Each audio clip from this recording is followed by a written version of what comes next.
In this video, I'm wanted to comment on an article that Dean Essig wrote for Operations magazine. It was quite a while ago. This is Operations number 22 from 1996. But the article is called Running an OCS Air Campaign. That's basically the article, and it goes on. It's probably 4 pages, I'm guessing, 3 pages.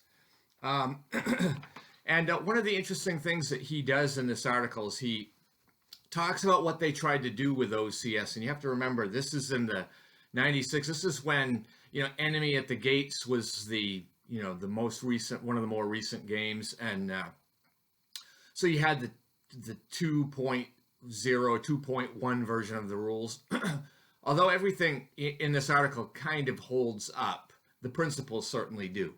But he addressed the issue that most gamers have when it comes to air units, and that we tend to view them as flying artillery.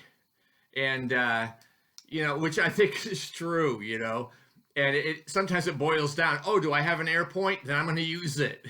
And it isn't very well thought out. And even in OCS, some players, myself included, will diverge into, using the air mostly as flying artillery.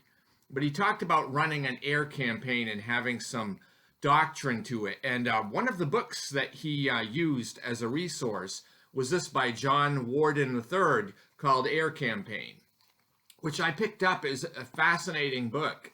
But he applied a lot of the principles into OCS and how you can expand your air campaign beyond simply flying artillery, or using, I gotta use it for something.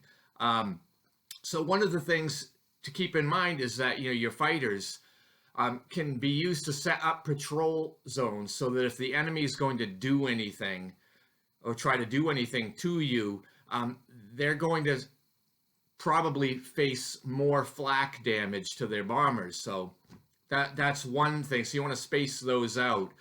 Another thing is when you're going to go on the offensive, which is probably what you should do, you want to send your fighters out and take down the patrol zones of other enemy fighters so that your bombers can act a little bit more freely. A second thing that he commented to is running an offensive air campaign against the enemy's air bases.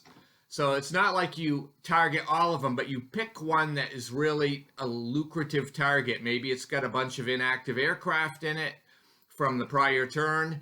So you go in and take down that air net, and then you barrage the facility and you try to take out as many of those bombers as possible, damage them, destroy them, reduce the capacity of the airbase.